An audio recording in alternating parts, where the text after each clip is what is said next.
سنت انبیاء مرحبا مرحبا.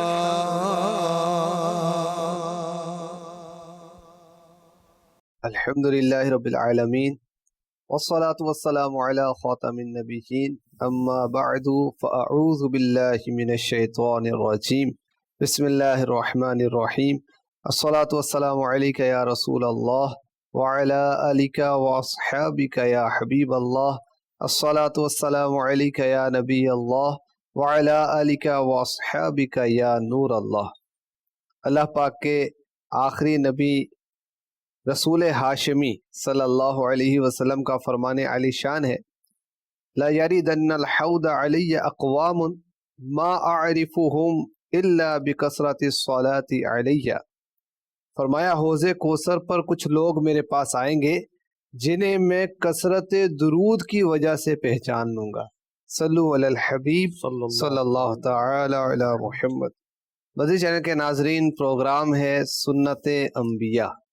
انبیاء کرام علیہم الصلاۃ والسلام کا ذکر خیر بھی کیا جاتا ہے، ان کی سنتوں کے بارے میں بھی ہم سیکھنے کی کوشش کرتے ہیں.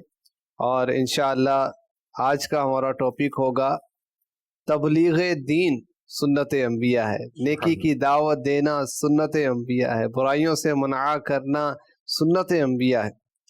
انبیاء کرام علیہم الصلاۃ والسلام اللہ پاک کی طرف سے گویا رحمت بن کر بندوں کی طرف آتے رہے، انہیں اللہ پاک کا پیغام سناتے رہے، مخلوق کو خالق سے ملاتے رہے. اور آج انشاءاللہ عز و جل ہم حضرت ہود علیہ الصلاۃ والسلام کی تبلیغ دین کے بارے میں سنیں گے، جنہیں قوم عاد کی طرف بھیجا گیا. حضرت ہود علیہ الصلاۃ والسلام یہ حضرت نوح علیہ الصلاۃ والسلام کی اولاد میں سے ہیں، اور حضرت نوح علیہ الصلاۃ والسلام کے 800 سال کے بعد حضرت ہود علیہ السلام تشریف لائے. 464 سال آپ دنیا میں تشریف فرما رہے. اور جب آپ کی قوم جو قوم عاد اولا بھی اسے کہا جاتا ہے، عاد اصل میں دو قومیں ہیں، عاد اولا عاد ثانیہ. جو حضرت ہود علیہ السلام کی قوم ہے انہیں عاد اولا کہا جاتا ہے، جو صالح علیہ السلام کی قوم ہے انہیں عاد ثانیہ کہا جاتا ہے. تو آپ عاد اولا کی طرح مبعوث ہوئے تھے، اور یہ عاد اولا وہی قوم ہے کہ جو احقاف کے علاقے میں قیام پذیر تھی. وہ پہلے وہ اللہ پاک کی عبادت کرتے تھے، فرما برداری میں تھے، لیکن اللہ پاک نے انہیں جو نعمتیں دی تو وہ نعمتوں کی وجہ سے غافل ہو گئے، اور پھر کن کن جرائم میں مبتلا ہوئے. اور حضرت ہود علیہ السلام نے کس طرح انہیں تبلیغ کی، ان کو سمجھایا، انہیں اللہ کا پیغام سنایا. آج انشاءاللہ ہم اپنے پروگرام میں یہ باتیں سننے کی، سیکھنے کی سعادت حاصل کریں گے. آپ بھی شامل رہیں.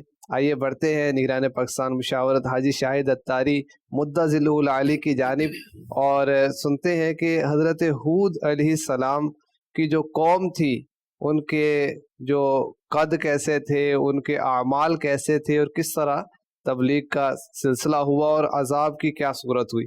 جی سیدی، حضرت ہود علیہ السلام کی قوم کے بارے میں کہا جاتا ہے کہ یہ بڑے قد آور تھے، اور ان کے کچھ قد بھی بیان کیے جاتے ہیں. ابتداً کچھ ان کی قوم کا احوال بیان ہو جائے. بسم اللہ الرحمن الرحیم. حضرت عبداللہ ابن عباس رضی اللہ عنہ فرماتے ہیں کہ لوگوں کے قد کم از کم 90 فٹ 90 فٹ ان کا قد، جو چھوٹا ہوتا تھا قد والا اس کا، اور جو بڑے قد والا تھا 150 فٹ اس کا قد ہوتا. اور جب اتنے بڑے بڑے ان کے جسم تھے، باڈیز اتنی بڑی بڑی تھیں، تو بڑے بڑے پتھر اور چٹانیں ایک جگہ سے دوسری جگہ یہ منتقل کر دیتے تھے. اور یہ قوم عاد احقاف آپ نے ذکر کیا، یہ احقاف کہاں ہیں یہ میں ناظرین کو عرض کرنے کی کوشش کرتا ہوں. جو موجودہ عرب ہے اس کا جو کیپٹل ہے ریاض، اس سے شہر لیلہ کی طرف جاتے ہوئے 2.5 گھنٹے کی مسافت پر یہ شہر واقع ہے. اچھا، اس قوم کی خرابیاں کیا تھیں؟ اس قوم کی سب سے بڑی خرابی تھی کہ یہ قوم شرک کرتی تھی، اور ایک ان کے اندر برائی یہ تھی کہ یہ لوگوں کا ٹھٹھا مذاق اڑاتے تھے، ٹھٹھا کرتے تھے، ان کو تنگ کرتے تھے. تیسری اس قوم کی برائی عاد اولا، جس کا آپ نے ماشاءاللہ تعارف کرایا، ان کی برائی یہ تھی کہ لوگوں پر ظلم کرتے تھے، اللہ کی پناہ یہ برائیاں ان میں پائی جاتی تھی۔ ویسے تو کئی ان کے جرائم بیان کیے گئے، لیکن نمایاں یہ اس کو اگر سمرائز کیا جائے تو یہ 3 بڑی خرابیاں اس قوم کی سامنے آتی ہیں۔ اور آپ نے فرمایا کہ شرک بھی یہ قوم کیا کرتی تھی، تو شرک کیا ہے؟ کفریہ کلمات کے بارے میں سوال جواب میں جو امیر اہل سنت نے لکھا اس کا عرض کرتا ہوں۔ آپ لکھتے ہیں اللہ عز و جل کے سوا کسی کو واجب الوجود یا مستحق عبادت جاننا، یعنی الوہیت میں دوسرے کو شریک کرنا، اور یہ کفر کی بدترین قسم ہے۔ اس کے سوا کوئی بات کیسی ہی شدید کفر ہو حقیقتاً شرک نہیں۔ تو یہ شرک کرتے تھے، اور حضرت ہود علیہ السلام نے جو فرمایا قرآن نے اس کو حکایت کیا، انی بریء مما تشرکون، میں بیزار ہوں ان سب سے جنہیں تم اللہ کے سوا اس کا شریک ٹھہراتے ہو۔ ان کے شرک کا بیان قرآن میں بھی موجود ہے۔ حضور یہ لوگوں پر ٹھٹا مذاق کرتے تھے، اس کی وجہ تو نظر آ ہی رہی ہے، اتنے بڑے بڑے قد اور بڑے بڑے پتھر اٹھا لینا، تو یہ جو لوگوں کا مذاق اڑاتے تھے، تو اس حوالے سے بھی کچھ بیان ہو، کیونکہ ہمارے ہاں بھی ایسا ہوتا ہے جب کوئی نعمت ہوتی ہے، فراوانی ہوتی ہے، یا طاقت ہوتی ہے، منصب ہوتا ہے، تو پھر دوسروں کو بندہ حقیر جانتا ہے کہ یہ تو چھوٹے لوگ ہیں، یہ کمتر ہے۔ اللہ کی پناہ، بس ہمارا مال، ہماری خوشحالی، ہماری عمارت، ہماری گاڑی، ہمارا منصب، ہماری طاقت ہمیں تکبر میں مبتلا نہ کرے۔ تو کسی کا مذاق اڑانا عمر بھائی اس کی ایک وجہ ہے نا، کہ میں اس کو حقیر جانتا ہوں، اس کو کمتر جانتا ہوں، تو مذاق اڑاتا ہوں، کہ نوکروں کا مذاق، غریبوں کا مذاق اڑاتے ہیں۔ تو خیر یہ لوگ اونچے اونچے محلات بناتے تھے فخریہ، آج بھی ایسے نادان پائے جاتے ہیں۔ ایک تو عمارت ہے ضرورتاً بنائی جائے، ایک وہ عمارت ہے جو اللہ کی عبادت کے لیے بنائی جائے، وہ تو بہت پسندیدہ ہے۔ یہ عمارتیں تو جنت میں جائیں گی، مساجد جو ہیں۔ اب ایک دینی تعلیم کے لیے، دینی علوم سیکھنے سکھانے کے لیے عمارت بنائی جاتی، باعث ثواب ہے، جب تک رہے گی انشاءاللہ بنانے والے ثواب کمائیں گے۔ اب ایک عمارت وہی جو ہم رہنے کے لیے بنا رہے ہیں، بال بچوں کے لیے، عزیز و اقربا کے لیے، پردہ ہے، دیگر معاملات ہیں، تو اس میں بھی حرج نہیں۔ ہمارے اکابرین نے بھی بنائی، بزرگوں نے بنائی، انبیاء نے بھی اپنی رہائشیں تو بنائی، لیکن ایک عمارت وہی جو بڑا پن ظاہر کرنے کے لیے، اپنی مالداری ظاہر کرنے کے لیے، دوسروں پر روب داب کے لیے بنائے، تو یہ مضموم ہے۔ اور یہ عاد اولا، یہ قوم جس کی جانب حضرت ہود علیہ السلام مبعوث کیے گئے، اللہ کی جانب سے بھیجے گئے، اور اور میں دیکھیے کہ اس میں بھی اللہ کی رحمت کا ایک پوائنٹ نظر نہیں آ رہا، ایک نقطہ نظر نہیں آ رہا، کہ اللہ کی رحمت دیکھیں کہ اللہ تعالیٰ اپنے برگزیدہ بندوں کو بھیج کر قوم کی ہدایت کے لیے سامان کرتا ہے۔ بندے کے مانتے نہیں، کفر پر ڈٹے ہوئے ہیں، شرک پر ڈٹے ہوئے ہیں، ظلم پر ڈٹے ہوئے ہیں، اور اس کے اللہ کے بندوں کا مذاق اڑا رہے ہیں، اور پھر اللہ تبارک و تعالیٰ آخر کار جب ساری حجتیں تمام ہوئی پھر عذاب بھیجتا ہے۔ تو ان کا دوسرا جو کارنامہ تھا اس قوم کا کہ لوگوں کا مذاق اڑایا کرتے تھے۔ اس سے ہمیں بھی یہ سیکھنے کو ملتا ہے، کسی مسلمان کا دل نہ دکھائیں، کسی کا مذاق نہ اڑائیں، کسی کی نقلیں نہ اتاریں، کسی کی خامیاں ظاہر کر کے اس کو ذلیل نہ کریں، تانے نہ دیں، آر نہ دلائیں، اس پر ہنسی مذاق نہ کریں۔ یہ ہمیں بھی اس سے درس ملتا ہے۔ جو سورہ حجرات کی آیت نمبر 11 اور اس کا ترجمہ، تفسیر وغیرہ پڑھ لیں تو ہمیں معلوم ہو جائے گا کہ اللہ تبارک و تعالیٰ پسند نہیں فرماتا کہ اس کے بندوں کا مذاق اڑایا جائے۔ آپ کسی کی غربت کی وجہ سے آپ کو ہنسی چھوٹ رہی ہے، اس کا لباس، غریب آدمی ہے، اس کی سائیکل دیکھ کر، اس کی کیفیت دیکھ کر، تو اللہ سے ڈریں، یہ اللہ کا بندہ ہے۔ تو اس کی تفسیر پڑھیں گے تو انشاءاللہ الکریم بہتر ہو جائے گا اور اصلاح ہو جائے گی۔ یہ لوگوں پر ظلم کیا کرتے تھے، تو اس ظلم کو بھی قرآن نے بیان کیا۔ جو مذاق اڑانے کی بات ہوئی، اس تعلق سے میں حکم شرعی بھی عرض کر دوں کہ کسی مسلمان کا مذاق اڑانا حرام اور گناہ، اور میرے آقا علیہ الصلوۃ والسلام نے اس کی خبر دی کہ قیامت کے روز جو مذاق اڑانے والا ہے اس کے سامنے جنت کا دروازہ کھولا جائے گا، اور کہا جائے کہ آؤ، بے چین ہو کر غم میں ڈوبا ہوا دروازے کی طرف جائے گا، مگر وہ دروازہ بند کر دیا جائے گا، اور بار بار یہ سلوک ہوگا، اور یہاں تک کہ اس کو پکار پڑے گی، جائے گا نہیں، جنت سے محروم ہو جائے گا۔ اسی طرح جو خامیاں نکالتے ہیں، مذاق اڑاتے ہیں، ان کو خیر عبرت حاصل کرنی چاہیے۔ تو تیسرا فعل اس قوم کا جو تھا، جس کی وجہ سے اللہ کی ناراضی ہوئی، ان پر غضب ہوا، ان پر عذاب بھیجا گیا، یہ ظلم کیا کرتے تھے۔ اللہ تبارک و تعالی ارشاد فرماتا ہے وَإِذَا بَطَشْتُمْ بَطَشْتُمْ جَبَّارِينَ، اور جب کسی پر گرفت کرتے ہو تو بڑی بے دردی سے گرفت کرتے ہو، لوگوں کو کوڑے مارتے، تلواروں کے وار کرتے، اور کوئی غلطی سے ان کی منشا کے خلاف کوئی کام کرتا تو معاف نہیں کرتے تھے۔ بعض لوگ ہوتے ہیں نا بڑے حاشو خان ہوتے، بے خطا ہو گئی، انسان ہم سے نہیں ہوتی بھائی، وہ چھوٹے بھائی سے ہو گئی، اولاد سے ہو گئی، اسٹوڈنٹ سے ہو گئی، اور نوکر سے ہو گئی، ڈرائیور سے ہو گئی، بواب سے، چوکیدار سے ہو گئی، معاف کر دو بھائی، اللہ تمہیں معاف کرے گا۔ تو اس قوم کے یہ کرتوت تھے کہ اگر کسی سے کوئی خطا ہوتی اس کو معاف نہیں کرتے تھے، اس کو سزا دیتے تھے، اسی وجہ سے ان کو جبارین کہا گیا۔ یہ قوم عاد کے اوصاف بیان کیے گئے کہ یہ برے اوصاف ان میں پائے جاتے تھے، تو اب ان کی طرف حضرت ہود علیہ السلام مبعوث ہوئے ان کی اصلاح کے لیے، تو آپ نے جو تبلیغ کی کچھ اس کا بھی بیان ہو۔ جی ضرور۔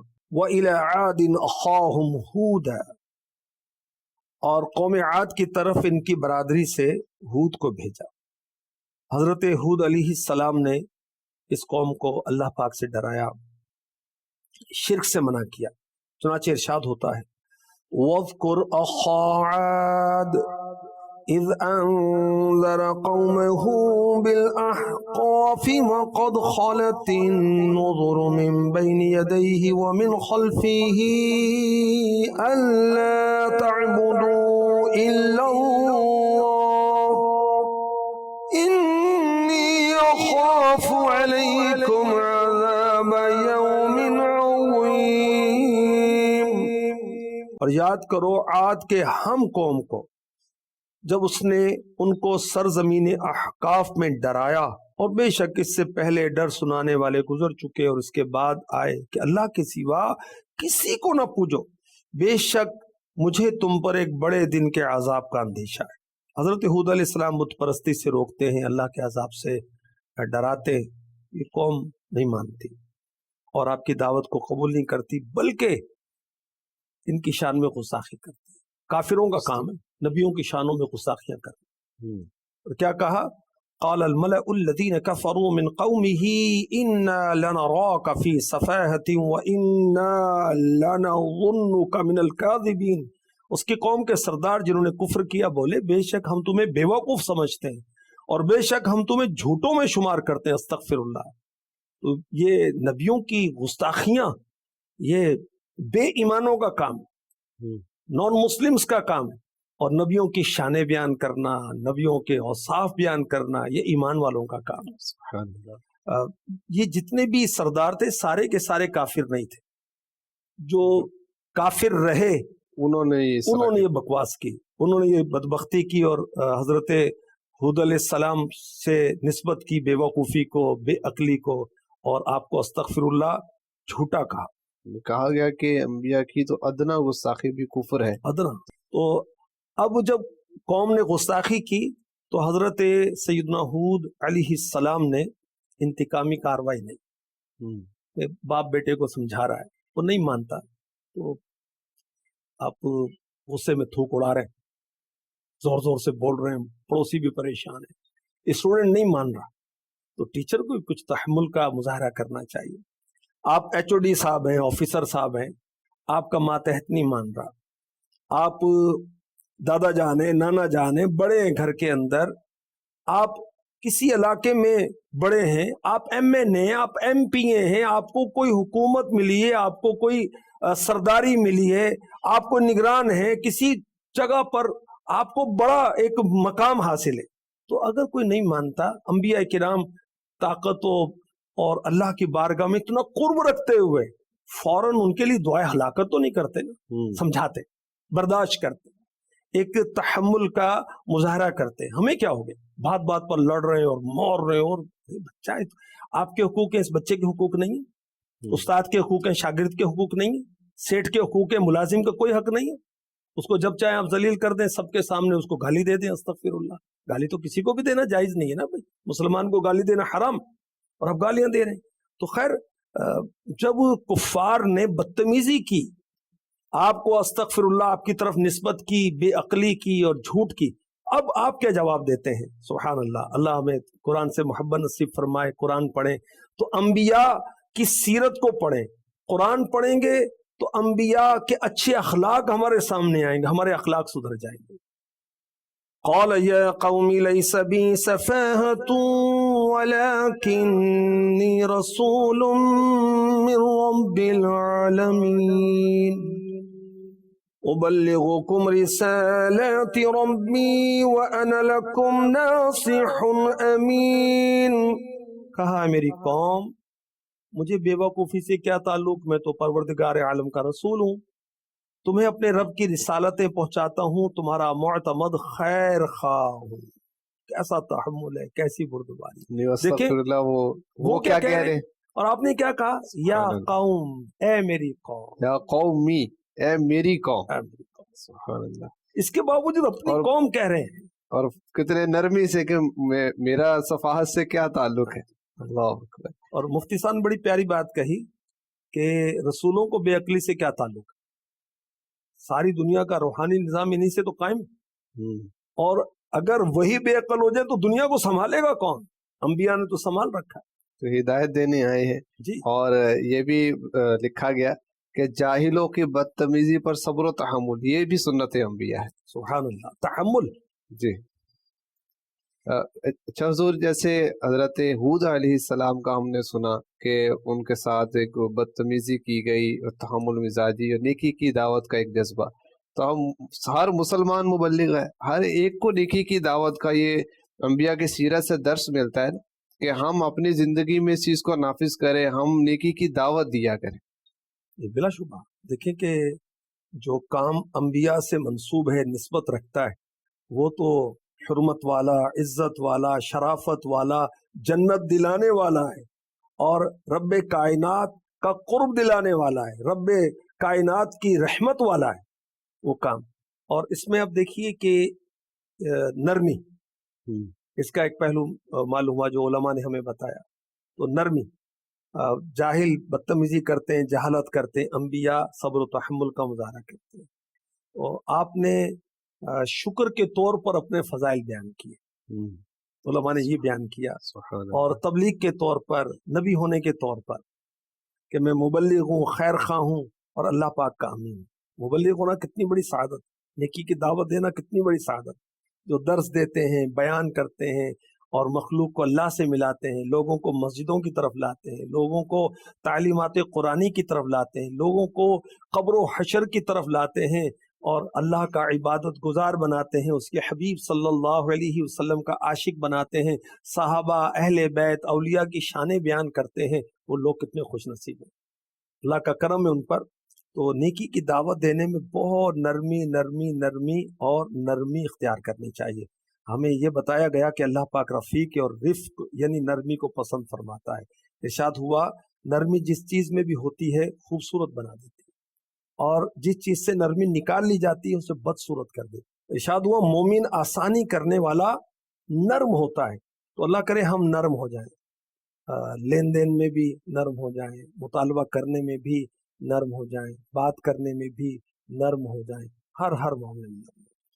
تو ہمیں حضرت ہود علیہ السلام کی سیرت سے یہ سیکھنے کو ملا کہ نیکی کی دعوت بھی دینی ہے، اگر کوئی برا سلوک کرے اس عمل کی وجہ سے تو ان کے ساتھ نرمی سے پیش آنا ہے، صبر کرنا ہے، اور نیکی کی دعوت میں ہم نے نرم گوشہ اختیار کرنا ہے، نرم الفاظ لانے ہیں، نرمی والا انداز اختیار کرنا ہے۔ تو حضرت ہود علیہ السلام اپنی قوم کو نیکی کی دعوت دیتے رہے اور قوم نہیں مانی، تو پھر ان کے ساتھ کیا معاملہ ہوا؟ بس ہود علیہ السلام کی دعوت قبول نہیں ہوتی ہے، اور یہ کفر کرتے ہیں، شرک کرتے ہیں، ظلم کرتے ہیں، لوگوں کا ٹھٹھا مذاق اڑاتے ہیں۔ تو اب ان کے کفر کے سبب 3 سال تک بارش روک دی گئی، اور دیکھیں کہ یہ بھی اللہ تبارک و تعالیٰ کی رحمت ہے کہ اللہ تبارک و تعالیٰ نے فی الفور عذاب نازل نہیں فرمایا۔ لیکن 3 سال پھر مل رہے ہیں، تنبیہ ہو رہی ہے، تنبیہ ہے نا، یہ 3 سال اب ان کی عورتوں کو بانجھ کر دیا گیا، یعنی اب اولاد کا سلسلہ ان کا ختم کر دیا اللہ تعالیٰ نے اس قوم کا۔ گناہوں سے پریشانیاں آتی، گناہوں سے اولاد نہیں ہوتی، یہ بھی ایک سبب ہے اللہ کی ناراضی۔ اور ویسے اللہ مالک ہے، وہ جو چاہتا ہے وہ کرتا ہے۔ اچھا، اب ان کو حضرت ہود علیہ السلام نے کہا کہ اللہ پر ایمان لاؤ، میرے رسول ہونے کی تصدیق کرو، اللہ کے حضور توبہ استغفار کرو تو بارش ملے گی، زمینیں سرسبز ہو جائیں گی اور تازہ ہو جائیں گی، اللہ تمہیں طاقت بھی دے گا، اللہ تمہیں اولاد بھی دے گا۔ اس کا قرآن پاک میں بیان ہے، سورہ ہود کے اندر اس کی تفصیل ہے، وقت کی کمی کی وجہ سے میں عرض نہیں کر رہا۔ اب اس میں جو ہمیں علماء نے سمجھایا کہ کثرت رزق اور حصول اولاد کے لیے استغفار کا بکثرت پڑھنا یہ قرآنی عمل ہے۔ سبحان اللہ۔ جو ہی چاہتا ہے کہ کثرت رزق ہو، کھیتیاں سرسبز ہو جائیں، خوب پھل آئے، خوب رزق میں برکت ہو، وہ استغفار کرے گا۔ ویسے کہتے یا اللہ میرے گناہ معاف کر دے، یا اللہ مجھے معاف فرما دے، استغفر اللہ استغفر اللہ استغفر اللہ العظیم واتوب الیہ، یوں کہہ لیں تو اللہ تبارک و تعالیٰ اس کو اولاد بھی دے گا، اس کو رزق بھی دے گا۔ اور اب قوم تو کفر پر ڈٹی ہوئی ہے اور احمقانہ اور برے جوابات دیتی رہی۔ اب اس کا بیان بھی سورہ ہود کی آیت نمبر 53-54 میں پڑھ لیا جائے۔ اور اب بار بار نصیحتیں کی جا رہی ہیں، سورہ ہود کی آیت نمبر 54، 55، 56 پڑھیں اس کے لیے، مگر اس کے باوجود وہ ہدایت پر نہیں آتے۔ اور جب نبی نے اپنا کام پورا کیا، اللہ کا پیغام پہنچا دیا، مہلت بھی دی گئی، عذاب کی نشانیاں بھی آ گئیں، اللہ کی ناراضی کی نشانیاں بصورت قحط سالی، بارش رک گئی اور فصل نہیں ہو رہی، اولاد نہیں ہو رہی، اس کے باوجود یہ جب باز نہ آئے، الٹے الٹے جوابات دیتے ہیں، تو اب ان پر عذاب آیا۔ اور ایک قوم کا ایک فرد جو ہے وہ مکہ کی طرف بھیجا گیا کہ جا کے دعا کرو بارش ہو جائے، تو بادل دکھائے گئے، قبول کر لو، پسند کر لو، چوائس ہے کون سا؟ تو جو گہرے رنگ کا کالا بادل تھا انہوں نے وہ سلیکٹ کیا کہ اس میں تو بڑی بارش ہوگی۔ اب لوگ انتظار میں ہیں، مگر ان کی خواہشات کو ختم کر دیا سب چیزوں نے، کس وجہ سے؟ کہ نبی کی نافرمانی کی۔ وہ رحمت کا بادل نہیں تھا، وہ تو زحمت کا بادل تھا، وہ عذاب کا بادل تھا۔ اور اس کا بیان جو ہے یہ سورہ احقاف کی آیت نمبر 24 اور 25 میں ہوتا ہے۔ اور پھر ان پر آندھی بھیجی گئی، تیز ہوائیں، 7 راتیں اور 8 دن تک لگاتار تیز آندھیاں اس قوم پر چلتی رہی۔ کیوں؟ شرک۔ کیوں؟ اللہ کی نافرمانیاں، لوگوں کا ٹھٹھا مذاق کر رہے ہیں، لوگوں پر ظلم کر رہے ہیں، اور نبی علیہ السلام کی شان میں گستاخیاں کر رہے ہیں، ان کی طرف جھوٹ نسبت کر رہے ہیں، ان کی طرف بے عقلی کو نسبت کر رہے ہیں۔ اور قرآن نے کہا کہ ان کو دیکھو مرے ہوئے، گویا وہ کھجور کے سوکھے تنے ہیں گرے ہوئے۔ اس کی وضاحت سورہ الحاقہ کی آیت نمبر 7 میں لکھی جا سکتی ہے۔ اللہ کی پناہ۔ تو اللہ کرے کہ ہمیں اللہ نے اپنے محبوب کا امتی بنایا ہے جو سارے نبیوں کے سردار ہیں۔ حضرت ہود علیہ السلام کی نافرمانی تو عذاب میں مبتلا کرے، تو ہود علیہ السلام کے آقا کی نافرمانی کیا راحت لائے گی؟ کیا سکون لائے گی؟ کیا اطمینان لائے گی؟ آخرت بنا دے گی؟ نہیں، اس سے بھی سخت عذاب آئے گا۔ ہاں، دنیا میں ظاہر نہیں ہوتا، نشانیاں ہوتی ہیں، علامتیں اس کی ہوتی ہیں، وہ الگ بات ہے۔ اجتماعی عذاب نہیں آتا کہ پوری قوم پر کوئی آندھی چلا دی جائے، کوئی چیخ آئے اور آسمان سے پتھر برسائے جائے، یہ نہیں ہے۔ لیکن آخرت بھی تو ہے نا، مرنا بھی تو ہے۔ ہمارے چینل کے ناظرین، آج ہم نے حضرت ہود علیہ السلام کے تبلیغ دین کے متعلق سنا، کس طرح انہوں نے اپنی قوم کو تبلیغ کی اور نصیحتیں کرتے رہے، صبر و تحمل سے ان کو نیکی کی دعوت دیتے رہے، اور یہ بھی سنا کہ جب قوم نے نبی کی نافرمانی کی تو ان پر عذاب الہی آیا۔ اور بزرگوں نے بڑی پیاری بات کہی کہ یہ جو انبیاء کرام ہیں، یہ دین کی صورت میں وہ مضبوط قلعہ لاتے ہیں کہ جو اس قلعے میں آ جایا کرتا ہے وہ امان پا جایا کرتا ہے۔ تو ہم انبیاء کرام کا دامن تھام لیں، انبیاء کرام کی سیرت کو اپنائیں، اور پیارے آقا علیہ الصلوۃ والسلام جو احکامات ہمارے لیے لائے اس کو اپنائیں گے تو انشاءاللہ دنیا میں بھی عافیت نصیب ہوگی، آخرت بھی سنور جائے گی۔ اللہ کریم ہمیں عمل کی توفیق عطا فرمائے، آمین بجاہ خاتم النبیین صلی اللہ تعالی علیہ وسلم۔ سنت انبیاء مرحبا مرحبا